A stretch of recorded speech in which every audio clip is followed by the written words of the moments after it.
Siendo que la sabiduría es tan importante que el dinero, una vez yo le pregunté a Dios, oh Dios, ¿por qué dices que es más importante la sabiduría que el dinero? Porque la mayor parte de la gente diría, bueno, yo prefiero 1000 veces tener dinero que sabiduría. Y la respuesta la vamos a encontrar a través del desarrollo de esta conferencia, porque les voy a dar un adelanto. Si tú tienes dinero y no tienes sabiduría, el dinero que tienes lo vas a malgastar. Lo vas a usar en cosas y en vanidades ilusorias que se convierten en una maldición para tu vida. Escúchame muy bien. Personas que tienen dinero y no saben cómo usarlo, el dinero se convierte en una maldición para sus vidas. Pero si tú tienes sabiduría antes de tener dinero, cuando tengas dinero vas a saber cómo usarlo, dónde usarlo y a qué horas usarlo. Entonces, cuando nosotros tenemos sabiduría, antes que tener una carrera, antes que tener dinero, antes que casarnos, comenzamos a tener la capacidad de saber usar lo que Dios nos ha dado. La sabiduría tiene una definición que es la siguiente a los que la quieran apuntar. La sabiduría se puede definir como la capacidad o la habilidad para poder entender y discernir qué hacer, cómo hacerlo y cuándo hacerlo. Es la capacidad para poder entender y discernir qué hacer, cómo hacerlo y cuándo hacerlo. También podríamos decir que la sabiduría es la capacidad para saber aplicar el conocimiento. El conocimiento nos lo da la Biblia. Y muchos que me escuchan ya saben que dice la Biblia en Efesios 5, maridos, amen a vuestras mujeres. Eso dice la Biblia, ¿verdad? Y todos los varones dicen, amén, amén, amén. Sin embargo, si yo tengo ese conocimiento nada más intelectual y en mi casa yo no soy una persona caballerosa con mi esposa, una persona que la respeta, una persona que tiene consideraciones con ella, una persona a la cual yo tengo que tratar como un vaso más frágil, si yo no pongo en práctica lo que yo conozco, no puedo tener sabiduría. La sabiduría entra a mi vida cuando practico lo que yo sé. Porque hay muchos de ustedes que conocen mucho de la Biblia tal vez, o mucho de teología, o que nos están escuchando por televisión, sin embargo, no viven lo que conocen. Dicen una cosa y hacen otra cosa. Y ahí es cuando la personalidad se comienza a desintegrar. Cuando nosotros decimos una cosa y hacemos otra cosa, nuestra mente se comienza a dividir. En la psicología se le llama esquizofrenia, que significa mente dividida.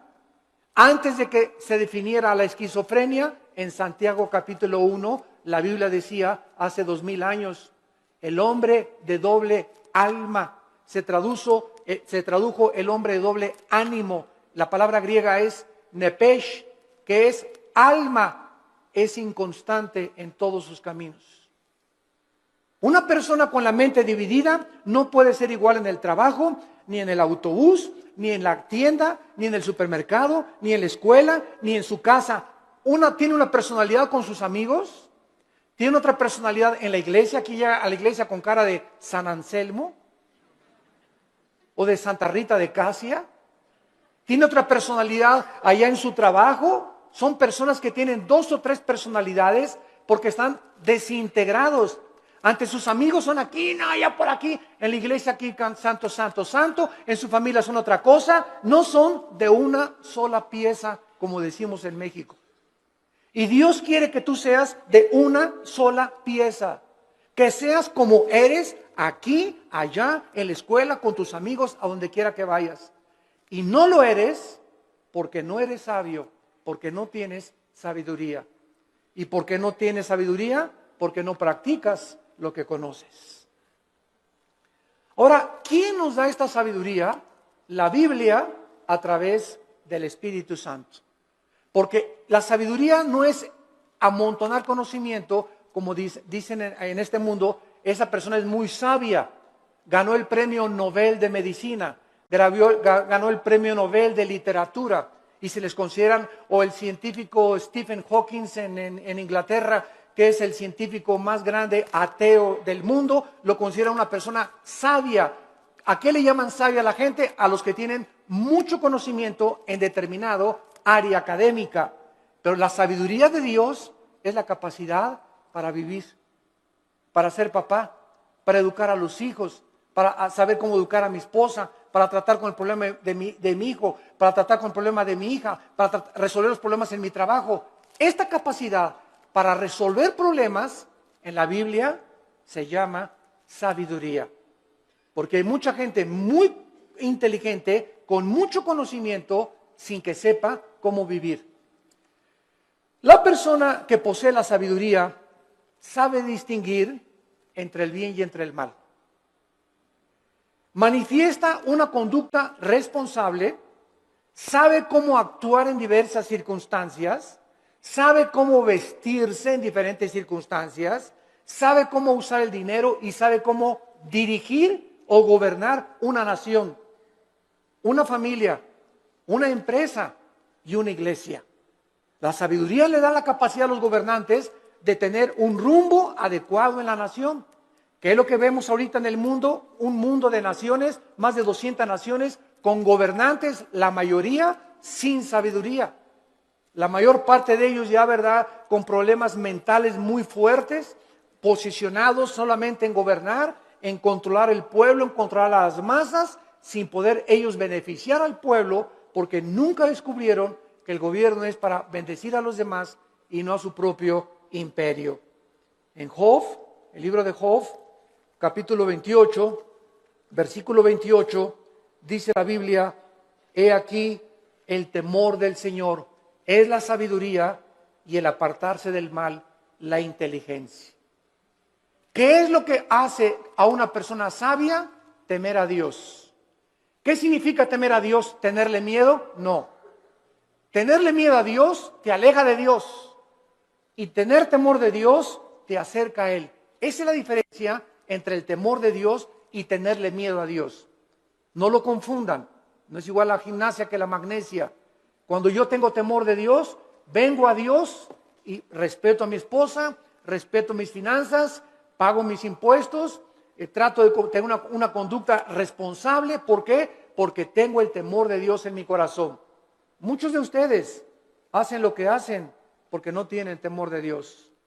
Muchos de ustedes, cuando nadie los ve, cuando están jóvenes, se besan, se abrazan, abusan de las caricias y se dicen cristianos. ¿Por qué lo hacen? Porque no tienen temor de Dios.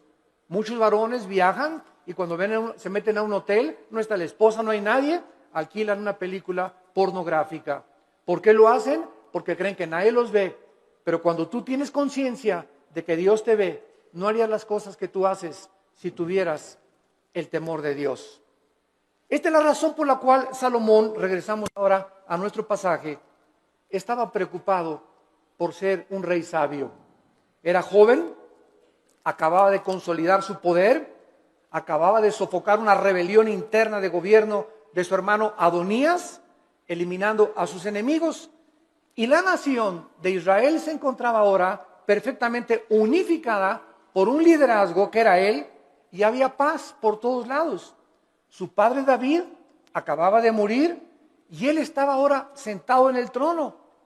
Y Salomón, cuando está sentado en el trono, sintiendo su inmadurez, su incapacidad y su falta de experiencia, le pide a Dios sabiduría para poder discernir y poder gobernar a un pueblo tan grande.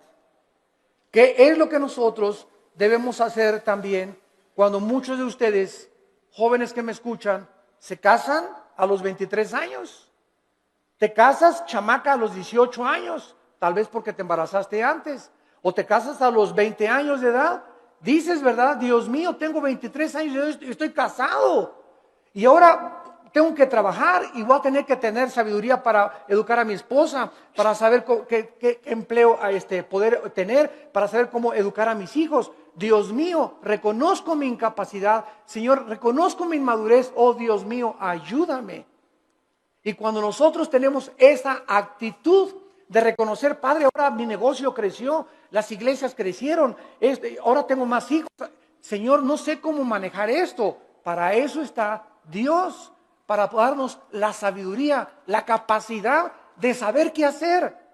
Y no hablarle a Walter Mercado, ni a la doctora Corazón, ni al psiquiatra, ni al psicólogo, sino consultar en su palabra. Aquí en la Biblia se encuentran los consejos de la sabiduría y de la inteligencia. Esto es lo que Salomón adquirió cuando se sentó. Y vamos ahora a darle lectura al primer capítulo del primer libro de los Reyes, capítulo 3.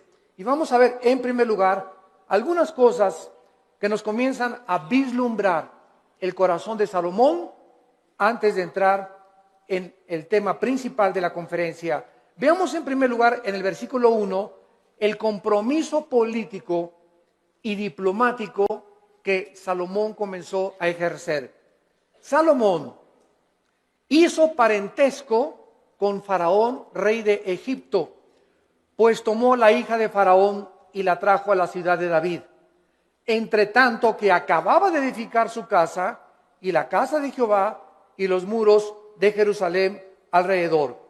Salomón, entrando a su reinado, inmediatamente supo que necesitaba a Egipto, que necesitaba a Siria, que necesitaba a Jordania, que las naciones de alrededor eran importantes para poder tener una buena relación política y diplomática. No quería la guerra. Entonces Salomón, en aquel tiempo, los países hacían alianzas dando a la hija del rey al hijo del otro rey o al rey mismo. Entonces los matrimonios en tiempos de Salomón eran por compromiso político. No necesariamente Salomón se enamoró de la hija de Faraón, tal vez ni la conoció, sino simplemente al ser la hija de Faraón de Egipto y casarse con Salomón, rey de Israel, Egipto e Israel hacían una unidad, hacían un compromiso a través del matrimonio. Es lo que significa la palabra hebrea parentesco en el versículo 1. No veo que muchos tengan sus Biblias en esta mañana. Trajeron el Calimán. La palabra parentesco es la palabra chatán en el hebreo. Chatán, que significa compromiso a través de un matrimonio político. Es la palabra que usaban para poder llevar a cabo los matrimonios políticos. Muy bien. Sin embargo, cuando Salomón adquiere el compromiso por política y diplomacia con la hija del faraón, Salomón estaba violando una ley que dice en el libro de Deuteronomio, capítulo 17, versículo 14. Deuteronomio 17, 14, que Dios había dado en el monte Sinaí a Moisés para los gobernantes. Dice Deuteronomio 17, versículo 14, cuando hayas entrado en la tierra que Jehová tu Dios te da, y tomes posesión de ella y la habites, y digas, pondré un rey sobre mí, como todas las naciones que están en mis alrededores, ciertamente pondrás por rey sobre ti al que Jehová Dios escogiere. De entre tus hermanos pondrás rey sobre ti. No pondrás hombre extranjero que no sea tu hermano, pero él no aumentará para sí caballos, ni hará volver al pueblo a Egipto, con el fin de aumentar caballos, porque Jehová los ha dicho, no se vuelvan nunca por este camino. Versículo 17, ni tomará para sí muchas mujeres. Dios siempre estuvo en contra, ¿verdad?, de la poligamia, siempre, siempre. El hecho que Salomón y el hecho que David hayan tenido varias mujeres no implica que era la voluntad de Dios, porque la voluntad de Dios es doble. La voluntad de Dios es permisiva y la voluntad de Dios es directiva. Dios te da permiso de que te cases con ese roto quinto patiero. Dios te da permiso de que te hagas socio de esa persona que no es cristiana.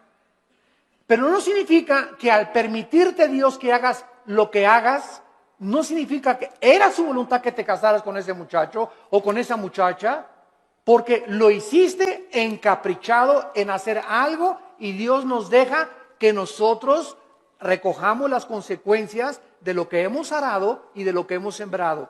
La cosecha es de nosotros, pero no significa que era la voluntad directiva de Dios.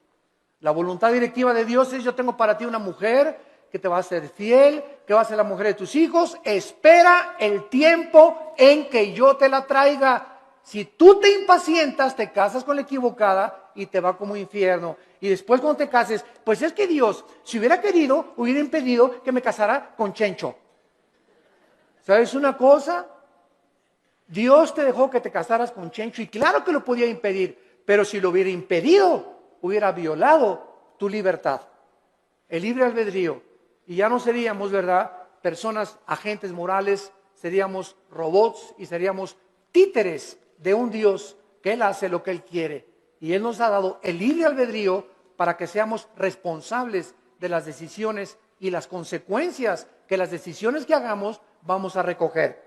Vamos a ver después cómo acabó Salomón precisamente por estas decisiones equivocadas que llevó a hacer. En segundo lugar, dice el versículo 2 que hasta entonces, o sea, hasta el tiempo de Salomón, el pueblo sacrificaba en los lugares altos, donde regularmente los paganos hacían los sacrificios.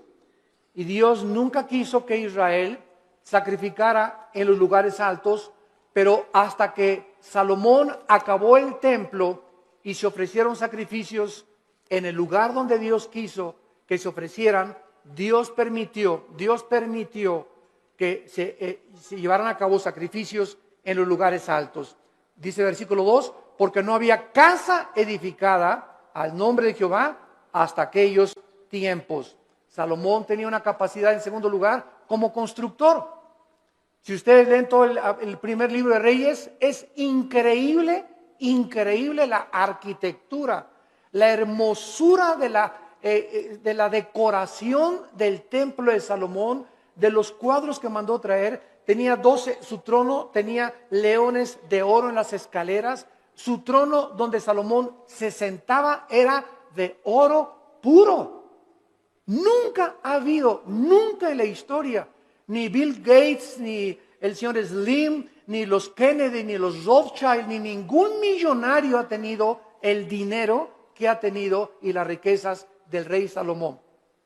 Pero al mismo tiempo que Salomón ha tenido las riquezas inimaginables que cualquier persona haya podido alcanzar, ni los árabes tampoco, ni los sheiks en Arabia, Salomón al mismo tiempo, vamos a ver, era el hombre más sabio de toda la historia que ha existido.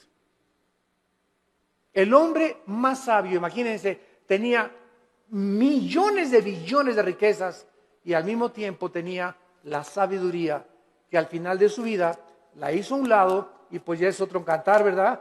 Él se aparta de Dios, apostata y después regresa a Dios y escribe el libro de Eclesiastés, que es el compendio de sabiduría después de Proverbios más grande de toda la Biblia, el libro de Eclesiastés. Muy bien, ahora sí, vayamos a comenzar a analizar esta oración que Salomón, consciente de su inmadurez, comienza a hacerle a Dios. Dice el versículo 5, y se le apareció Jehová a Salomón en Gabaón. Se le apareció Jehová a Salomón en Gabaón. ¿A cuántos de ustedes se les ha parecido Dios? Todos podemos decir, ¿verdad? A ninguno. Pero esto es una verdad parcial, porque cada vez que hables la Biblia, se te aparece Dios. Ya no tenemos manifestaciones visibles de Dios, ni audibles como en los tiempos antes en el Antiguo Testamento. Pero ahora nadie puede decir, bueno, si a mí se me apareciera Dios, ¿sabes una cosa? Ahora no solamente se le apareció Dios para decirle algunas cosas, sino que ahora tenemos todo el consejo de Dios en la Biblia. Todo lo que Dios tenga para decirnos ya se encuentra en la Biblia. Después de la Biblia no hay nada más que Dios nos tenga que decir. Por eso la Biblia es un libro sellado. El que le agregue algo a estas palabras o el que le quite algo a estas palabras, dice Apocalipsis capítulo 22, las maldiciones de este libro caerán sobre esa persona. Por eso cuando hoy oímos, ¿verdad?, que tantas cosas de profecías, y el Señor me dijo que iba a entrar una muchacha con vestido verde y vas a casar con ella. Y el Señor me dijo que de aquí de esta iglesia van a salir ríos de agua viva. Y el Señor dice que un avivamiento va a venir en Guatemala, o va a venir en España, etcétera, etcétera. ¿A quién le dijo eso el Señor? ¿Quién sabe? Tal vez cenó pizza en la noche a las 12 de la noche. Y comienzan a decir cosas que no están en la Biblia, que asumen que Dios dijo, pero Dios no lo dijo. Porque profetizar no es anunciar el futuro. Profetizar es comer esta palabra, y cuando hablas esta palabra. La persona que predica la palabra es un profeta. Un profeta no es una persona que dice, va a pasar esto o va a pasar aquello. Esos son adivinaciones. No confundas la profecía con la adivinación. Ahora, en el Antiguo Testamento había videntes. La palabra naví en el hebreo, que se les dio profecías del futuro. Todo lo que va a pasar ya está escrito en la Biblia. Cuídense cuando va a temblar en Toluca en febrero del 2011. Y el Señor me dijo que a las 10 de la mañana, cuídense, hermanos y hermanas en Cristo, de todas estas falsas profecías. A la luz y al testimonio. Si no es a la palabra de Dios, no les ha amanecido, dice el profeta Isaías. Entonces Salomón tiene la aparición de Dios en sueños y le dice, Dios es Salomón. Escuchen esto, versículo 5. Pide lo que quieras que yo te dé. Ni Santa Claus, ¿verdad? Ni Aladino y la lámpara maravillosa, cuando el genio se aparecía y le decía a Aladino, no, pídeme lo que quieras. Aquí estamos ante el Dios creador de los cielos y de la tierra. ¿Y qué vemos en primer lugar? Una invitación de Dios que Él nos hace, no solamente a Salomón, sino también a nosotros en el Nuevo Testamento. Clama a mí y te responderé, dice Jeremías 33:3. Y te enseñaré cosas grandes y ocultas que tú no conoces. Ahora, aquí inmediatamente podríamos asumir, si aparece Dios, pídeme lo que quieras, un Cadillac último modelo, Señor. Una casa allá por allá. Una mujer bellísima. Todas estas son las cosas que el mundo pediría cuando no tienen un corazón para Dios. Pero lo que hace Salomón es lo que nos va a enseñar, que Dios se agradó tanto de lo que le pidió Salomón, que Dios se lo dio. Entonces vamos a descubrir en esta mañana que cuando nosotros oramos conforme a la voluntad de Dios, Dios nos concede las peticiones que le hayamos hecho. Esta palabra que Dios usa para pedir, Saal, en el hebreo, se usa 8 veces en este solo capítulo. Y lo primero que vemos es el verdadero incentivo para orar. ¿Qué es lo que nos debe motivar para orar? Que al Dios que le estamos pidiendo es un Dios generoso. Toda buena dádiva y todo don procede del Padre de las luces, Santiago capítulo 1, en el cual no hay sombra ni variación alguna. Y el que tenga falta de sabiduría, Santiago capítulo 1, el que tenga falta de sabiduría, pídasela a Dios que se dará sobreabundantemente. Efesios 3:20, y aquel que es poderoso para hacer todas las cosas mucho más abundantemente de lo que le pedimos o ni siquiera nos imaginamos, según el poder que actúa en nosotros. Esto es muy importante porque mucha gente, yo he conocido que dicen, ay Señor, Señor, por favor, y creen que Dios está por allá lejísimos, ¿verdad? Y te pido, Señor, y gritan y se tiran y se revuelcan en el piso, etcétera, etcétera, y lloran. Y dice Efesios 3:20 que lo que le pedimos a Dios lo responde de acuerdo al poder que está afuera o adentro. ¿Perdón? Según el poder que actúa dentro de nosotros. Entonces, dentro de nosotros está el Espíritu Santo. Yo solo tengo que hincarme en el secreto de mi oración y entrar en comunión con Dios, y Él me está oyendo, Él está dentro de mí, y no tengo que buscar manifestaciones de Dios externas, porque el poder está dentro de mí. Y dentro de mí, si el Espíritu Santo, yo tengo una relación de compañerismo con Él y camino en santidad con Dios, lo que Dios me pone dentro de mí, me lo va a dar. Porque Dios se agrada cuando le pedimos conforme a su voluntad. Aunque nosotros no somos reyes ni gobernantes como Salomón, con el mismo nivel de responsabilidad que tenía Salomón, ¿acaso no es al mismo Dios que al que se acercaba Salomón en el Antiguo Testamento en oración?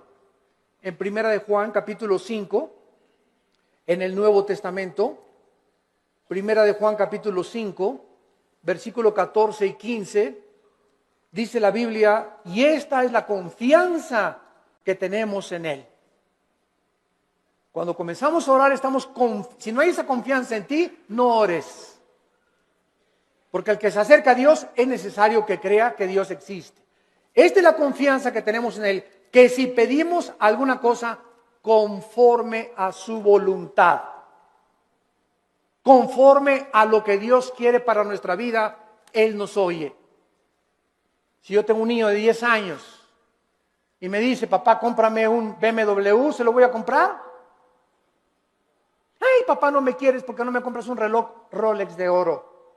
Chamaco de 15 años, pirruris. ¿Por qué no se lo doy? Porque no es que yo no ame a mi hijo, claro que lo amo a mi hijo. Pero no se lo doy porque no puede él todavía llevar tantas alhajas en su cuerpo, ni tener un coche último modelo a los 15 años, porque le hago un mal más que un bien. Ahora, si él comienza a conocer, si mi hijo tuviera la sabiduría a los 10 o 15 años de conocer que él no tiene la madurez para poder usar las cosas que él quisiera, no me pediría eso. Entonces me diría, papá, dame un reloj conforme a lo que tú crees que debo de usar.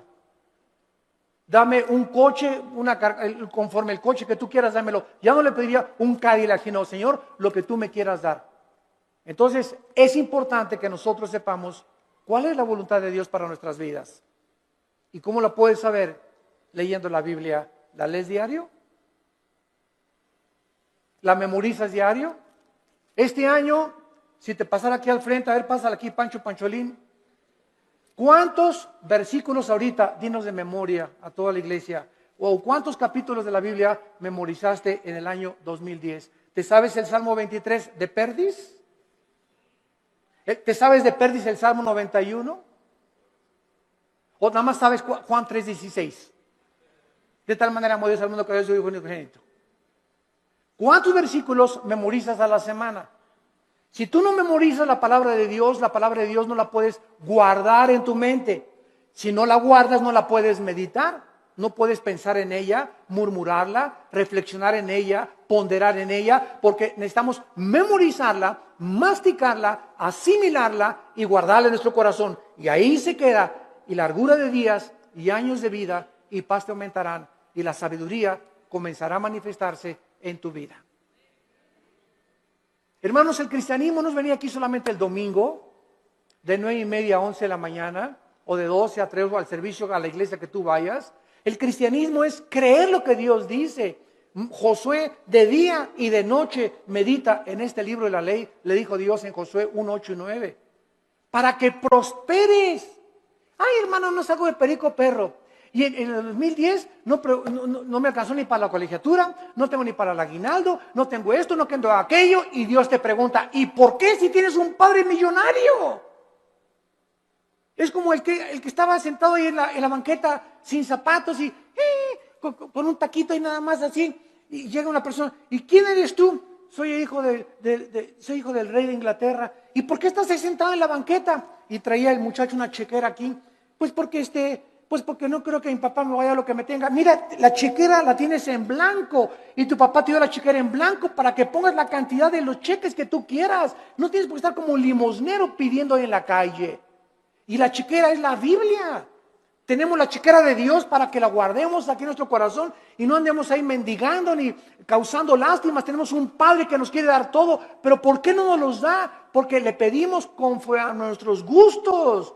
Le pedimos cuando lo necesitamos, cuando tenemos una tragedia, cuando viene un problema moral, cuando nos enfermamos, cuando estamos en el hospital. Señor, ayúdame. Señor, te pido, mi hija se fue a mi casa. Ayúdame con este negocio y ya no tengo dinero y no me alcanza. Pero los días anteriores, los meses anteriores, ¿has tenido compañerismo con Él?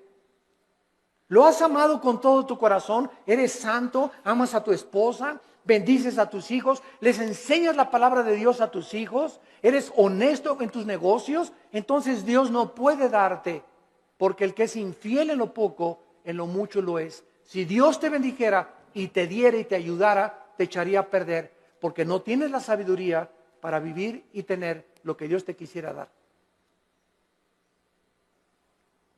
Reflexionen y mediten en esto profundamente, santos de Dios. A continuación, dice el versículo del 6 al 8, no solamente que tenemos el incentivo para orar, la generosidad de Dios. Ahora veamos el fundamento de la oración, la seguridad de que Dios nos va a oír. Dice el versículo 6 y 7, Primera de Reyes capítulo 3, si Salomón dijo: dame un Cadillac, hazme millonario, dame $1,000,000 y le doy $500,000 de ofrenda a la iglesia. Es la oración de casi todos los cristianos. Bendíceme, Señor, si me das 5 millones de pesos, te prometo que le doy 3 millones de pesos a la iglesia.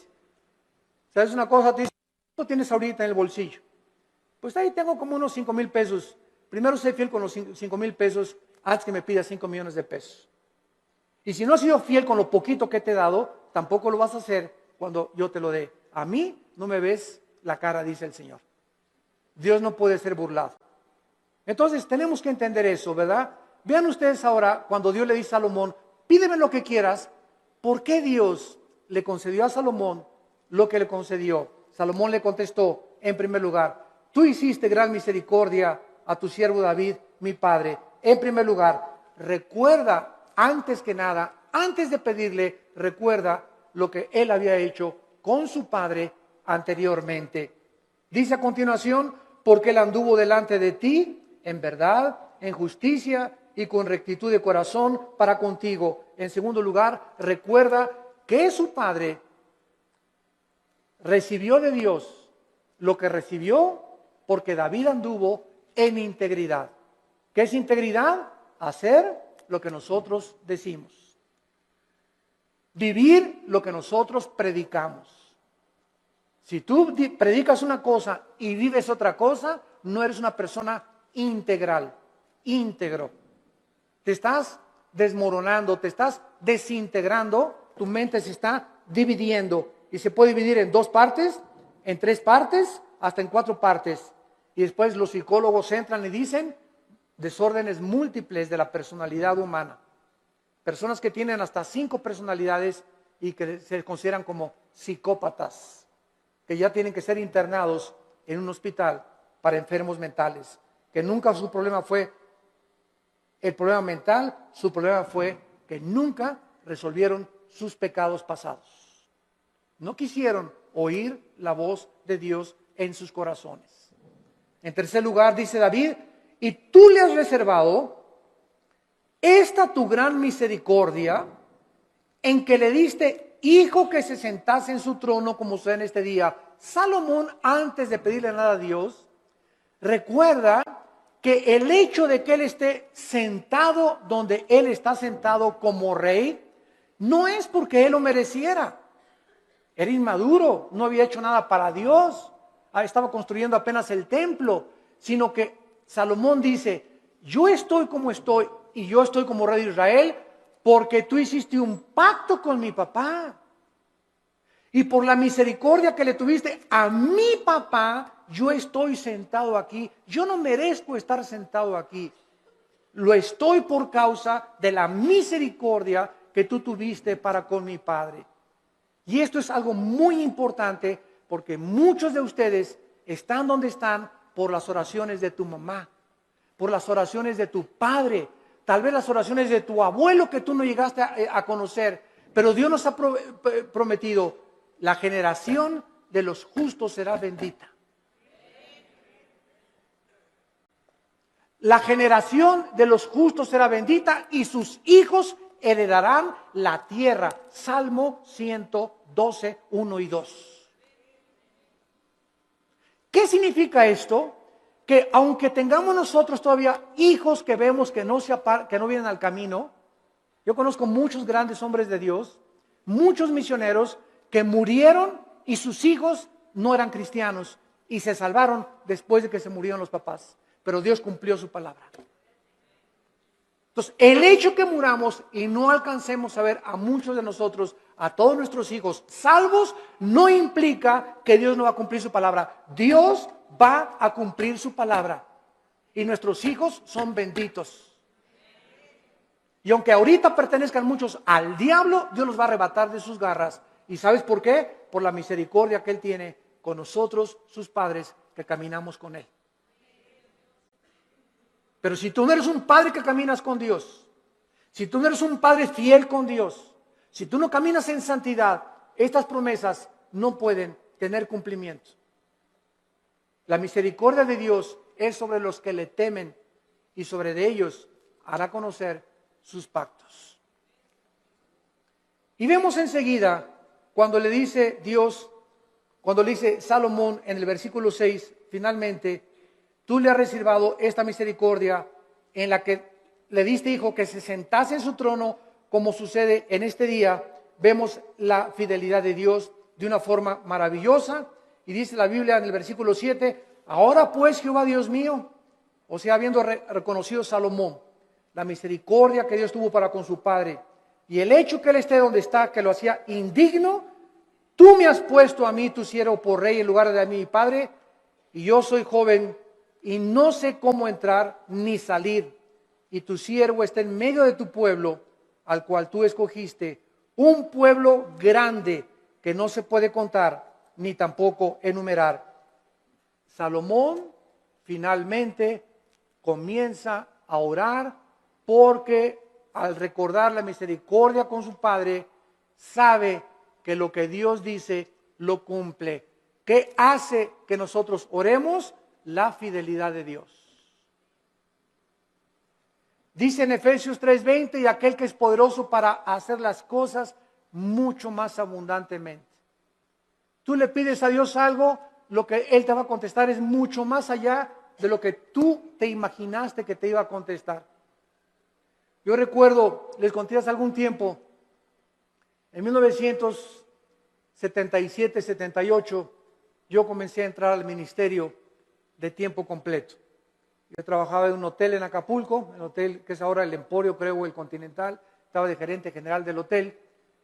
Y cuando entro en el 77, 78, me fui de misionero con unos misioneros norteamericanos, nos llevaron a la Sierra de Guerrero, con la frontera con Oaxaca, Coajiculnapa, la Costa Chica, la Costa Grande. Todo eso anduve 3 años de misionero.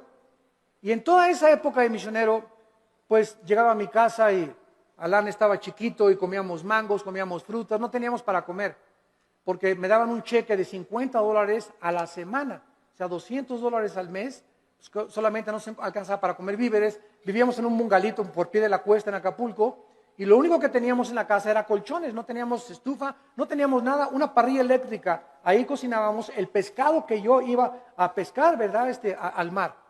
Entonces, durante todo ese tiempo, Dios me mostró su fidelidad. Nunca nos faltó pescado, nunca nos faltaron mangos en los árboles, ni tampoco manzanas, y peces. Aventaba el anzuelo y a las 2 o 3 horas agarraba 3 o 4 huachinangos y grandes peces, y comíamos ostras, y comíamos las cucarachas que se pegaban en las piedras. Me bajaba a bucear y las raspábamos así con limoncito, ¿verdad? Ricas así, y eso es lo que comíamos por 3 años. Hasta 1985 pasaron 8 o 9 años de mi ministerio, cuando por primera vez compramos un refrigerador. Compré una lavadora de esas que vendían en Salinas y Rocha, de esas que chun chun que hacen así, para acá y para atrás. Las señoras ya saben cuáles son, ¿verdad? Así es, las lavadoras antiguas. Pagué como 3 años en pagarla, y hasta el 85 me regalaron una camioneta combi usada con 80,000 kilómetros, y en esa nos transportábamos después de tantos años de caminar y conocer a Dios. Entonces, Dios es fiel, pero Dios no te da las cosas así. Y ahora todo el mundo, ya quieren casarse, ya quiero un plasma, y quiero tapetes persas, y cortinas que vengan de España, y cuadros aquí, y quiero un coche último modelo, y ya todo el mundo ahorita es una ambición, pastores que ya quieren una iglesia grande, ya quieren 500 personas, etcétera, etcétera, cuando no saben que irá andando y llorando el que lleva la preciosa semilla y regresará con gozo trayendo las gavillas. Hay que arar y arar y arar la tierra y caminar y arar. El ranchero va rompiendo la tierra y primero aras, primero rompes, sudas lo que tú estás haciendo y después ya vienes y siembras la semilla y después viene la tercera fase que es la cosecha. Tenemos que arar, tenemos que sembrar y tenemos que cosechar. Pero si tú no trabajas, si tú no aras y no siembras, ¿por qué esperas recoger? Entonces tú no vas a recoger nunca en la vida lo que nunca has sembrado, en lo que nunca has trabajado. ¿Quiénes son los que poblan las cárceles? Almoloya, el reclusorio, personas que creyeron que sin trabajar, sino quitándole el dinero o vendiendo algo rápido, droga, podían obtener ganancias inmediatas y tarde o temprano acaban en esas cárceles. Porque la Biblia dice, ganarás el pan con el sudor de tu frente. Y todo lo que es fácil y lo que es barato no tiene la bendición de Dios. Dinero mal habido será maldecido. Es una ley inexorable espiritual. Salomón pues comienza a decirle a Dios, yo soy joven, no sé cómo levantarme, no sé cómo gobernar, no tengo la madurez y quiero, por favor, Señor, versículo 7, que me des a mí, versículo 8, la capacidad para poder gobernar. Cuando Dios le dijo a Salomón, pídeme lo que quieras, Dios estaba probando el corazón de Salomón. Y cuando venimos en oración y le pedimos a Dios, de la abundancia de las palabras, de la abundancia del corazón, habla la boca. Lo que tú le pides a Dios denota y manifiesta lo que realmente quieres en tu corazón. Y vamos a ver el gran secreto de por qué Dios le contestó esta oración. En el versículo 7 y 8, Salomón reconoce que él no tiene la capacidad de gobernar un pueblo tan grande, ni numerarlo por tanta y grande multitud. Su principal capacidad de la cual él comienza a reconocer es que él necesitaba una cosa importante. Versículo 9, dale, es lo primero que Salomón le pide, dame un corazón entendido. Por favor, la palabra entendido es shama, que significa oír o escuchar. Vamos a ver, vamos por orden, esto es muy importante, síganme con cuidado. Dame un corazón que sepa escuchar a la gente. Es lo que significa entendido. Shama, viene de la palabra hebrea Shema. Cuando dicen Deuteronomio 6, Shema Yisrael Adonai Elohim Adonai Echad, se tradujo, oye Israel, Jehová tu Dios, uno es. Shema, oye, Shama aquí es escuchar. Dame un corazón Shama, que sepa escuchar. Ahora, dice el versículo 9, que sepa escuchar para juzgar a tu pueblo y para discernir entre lo bueno y lo malo. Vean ustedes con cuidado lo que Salomón está pidiéndole a Dios.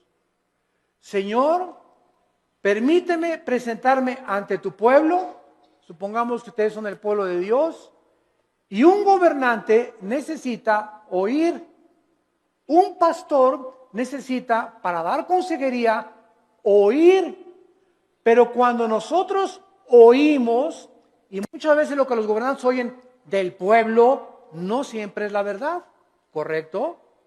Porque ve una señora y mi esposo esto y el otro, y bla, bla, bla, bla, y bla, bla, bla, bla. Y el pastor o el cristiano que oye a la esposa y asume que la esposa tiene razón sin haber oído la otra parte, al esposo es una persona sin inteligencia ni tampoco discernimiento. Entonces, no creas todo lo que la gente te dice. Y ya supiste que fulano y tal, bla, bla, bla, bla, bla, bla, bla, bla, bla. Y ya supiste que fulanita la vio la noche y bla, bla, bla, bla, bla. Y ya viste lo que se dijo ese pastor que bla, bla, bla, bla, bla, bla. Ten mucho cuidado cuando tú oigas y asumas que lo que te están diciendo es verdad. Entonces, ¿qué necesitamos para saber si lo que nos están diciendo es verdad o no es verdad? Necesitamos discernimiento. Y el discernimiento es una capacidad que el Espíritu Santo da para poder distinguir entre el bien y entre el mal, entre la mentira y la falsedad, entre lo que es real y lo que no es real. Y esta capacidad no la da ningún libro, ninguna escuela, ningún seminario, la da Dios. A los que han aprendido antes escucharlo a Él. Cuando tú vienes a la Biblia, ¿a quién estás oyendo? A Dios. Y tu contacto con la Biblia es diario, la lees y la memorizas y la guardas y la lees en la mañana y antes de acostarte y estás en contacto con la Biblia. Entonces, al estar oyendo a Dios, automáticamente el Espíritu Santo, la palabra de Dios la convierte en discernimiento. Y tú comienzas a manifestar una capacidad en la vida para que cuando estés escuchando algo tengas el juicio adecuado para juzgar. Hasta nuestros hijos. Llega Pepito, papi, papito, pues son mustios los chamacos, ¿verdad? Pegó, y no es cierto que le pegó, sino que él viene así porque él le pegó al otro. Pero son expertos los niños en venir en culpar al otro hermanito antes de que sepan que él fue el culpable y le peguen a él. Entonces viene corriendo y cuando el papá ya sabe, espérame, ya te conozco, mijito, ¿verdad? Ya sé, ¿verdad? Y le hablas al otro hermanito y ya sabes que lo que te quiere es chantajear. Entonces comenzamos, no nos inclinamos porque a Pepito lo quiero mucho, mis sentimientos los crucifico. Quiero hacer justicia con mis hijos y que mis hijos sepan que soy parejo con todos. Cuidado con los consentidos, porque esto no es de Dios. Este fue el problema de José en el Antiguo Testamento cuando su padre Jacobo lo consintió demasiado. Los hermanos comenzaron a tener envidia y acabaron vendiéndole a Egipto. Entonces Salomón pide la capacidad de poder juzgar al pueblo. Vean ustedes, y aquí está el centro de toda nuestra conferencia, el motivo principal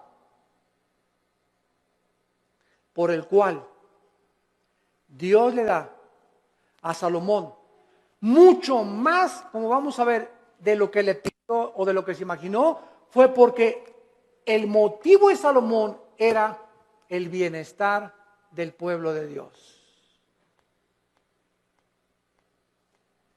Mientras Dios vea que nosotros amamos a su pueblo, mientras Dios vea que tú amas a la gente, que tú amas a tus hermanos en Cristo, porque si no amas a tus hermanos en Cristo, ¿qué vas a acabar amando al vecino? Si entre nosotros no nos amamos, ¿cómo esperamos entonces atrevernos a pedirle algo a Dios?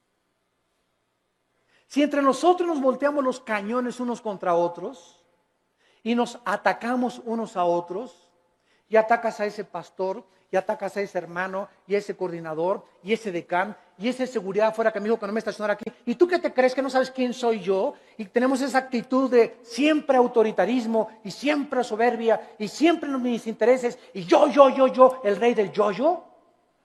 ¿Cómo puedes entonces esperar tener sabiduría, inteligencia y discernimiento espiritual? Nunca lo tendrás.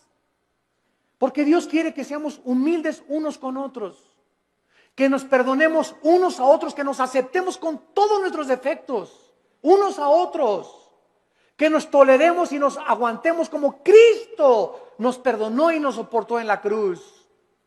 Y si Dios me aguantó con todo el costal de barbaridades y de cochinadas y de pecados que yo traía y fueron puestos en la cruz, ahora me dice Dios, ve y tú haz lo mismo con los demás. Ama a mi pueblo, dice el Señor, porque por el amor que os tuviereis, el mundo sabrá que sois mis discípulos. Pero si estamos entre nosotros con celos y envidias y críticas y calumnias y maldiciones y esto y el otro y por aquí y por allá, es un pueblo carnal. Son los que se van a quedar en el desierto. Nunca van a entrar a Canaán. Nunca tendrán la bendición. Nunca tendrán respuesta a sus oraciones porque nunca quisieron morir a sí mismos. Nunca tendrán sabiduría. Navegarán siempre por diferentes aguas, como veletas en la vida, llevados por todos vientos de doctrina. Nunca tendrán el timón en sus manos, su vida, su barco, nunca tendrá curso, siempre irá donde va el viento. Como veletas, como veleros, sin un motor, sin sabiduría, sin convicciones, porque nunca amaron al pueblo de Dios. Amados, amémonos unos a otros. En 1 Corintios, en el Nuevo Testamento, para terminar, capítulo 12. ¿Qué encontramos en Corintios 12, 13 y 14? 3 capítulos dedicados a los dones espirituales. El capítulo 12 pone el cimiento de los dones. El capítulo 14 explica qué son las lenguas. Y el capítulo 14 nos dice claramente, ¿verdad? El 14 nos dice que son las lenguas y el 13 nos dice qué es realmente lo que más le importa a Dios. El amor. Pero vean ustedes en 1 Corintios 12, versículo 4 al 7, la congruencia y la consistencia de la verdad de la Biblia. 1 Corintios 12, 4. Ahora bien, hay diversidad de dones, pero el Espíritu es el mismo. Hay diversidad de ministerios, el Señor es el mismo. Hay diversidad de operaciones, pero Dios que hace todas las cosas, es todos el mismo. Versículo 7, importantísimo. Pero a cada uno, a Pancho, a Carmelita, a Josué, a Pepe, a Carlos, o sea, no hay nadie de los que me están escuchando que sean cristianos que no tenga dones. Todos tenemos dones y miren lo que dice, pero a cada uno le es dada la manifestación del Espíritu para provecho. La palabra provecho es la palabra sumiero en el griego, que significa para el beneficio de los demás. Mis dones no son para mí, son para los demás, para edificarlos a ustedes. Por eso en Corintios 14 Pablo dice, en la iglesia, por favor, no hablen en lenguas. Porque en la iglesia, si se ponen todos a hablar en lenguas, y trae fulano de tal a su mamacita, y el otro trajo al diputado, y el otro trajo un licenciado, y el otro trajo un doctor, y trajo a sus amigos, y entra a una iglesia donde parece un manicomio, mamá chila calajao, mamá chila calachila, y ¿dónde estoy en el manicure? Van a decir, ¿qué es esto? Dice 1 Corintios 14, van a decir que están locos. Entonces, en la asamblea, cuando estén todos juntos, si quieren hablar en lenguas, que sea por turno y con intérprete. Y si no hay intérprete, cállate. Y no estés ahí en la iglesia, saca la bazuca con las lenguas de la milicia, ¿verdad? Y la persona que está junto a ti, ¿qué le pasa, verdad? Que denle su chocho. ¿Por qué no hablamos las lenguas? Porque no son para nosotros, son para edificar. Y cuando hablamos todos no estamos edificando a nadie. Tal vez creemos que nosotros mismos, pero no se trata a nosotros, se trata a los demás.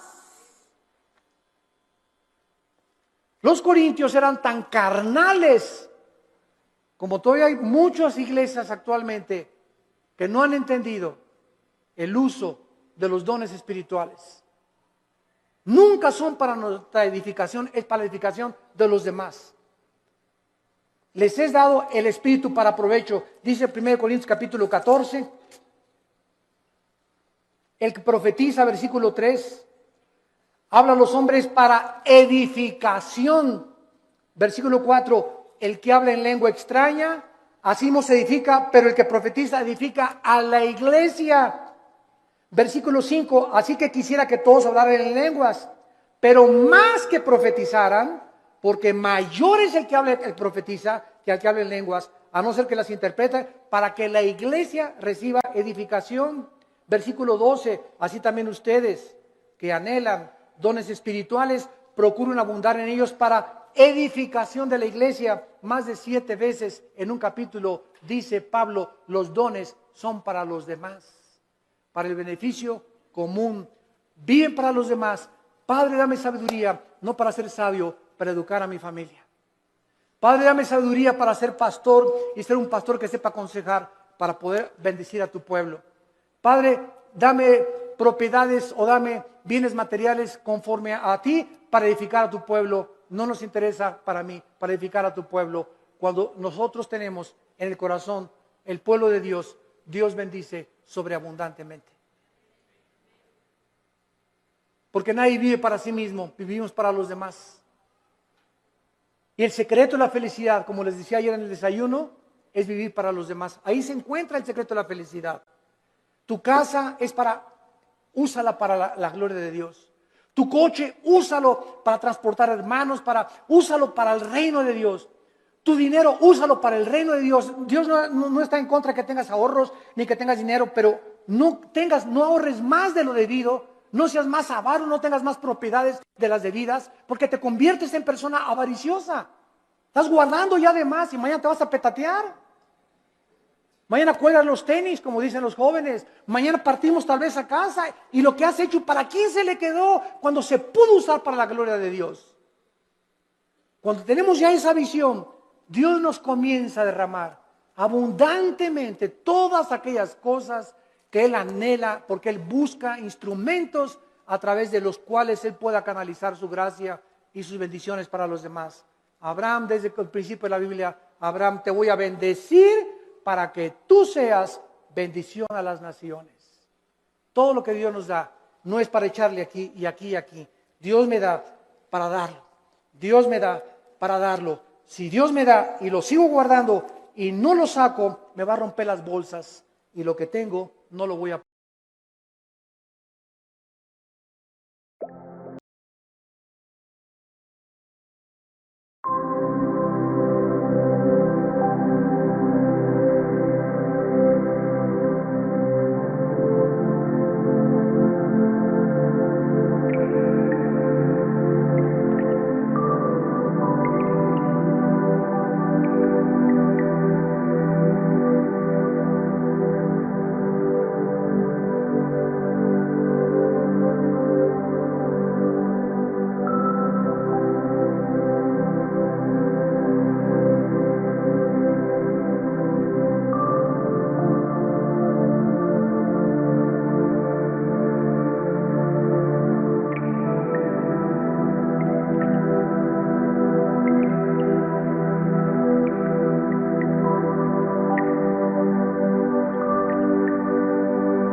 Thank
you.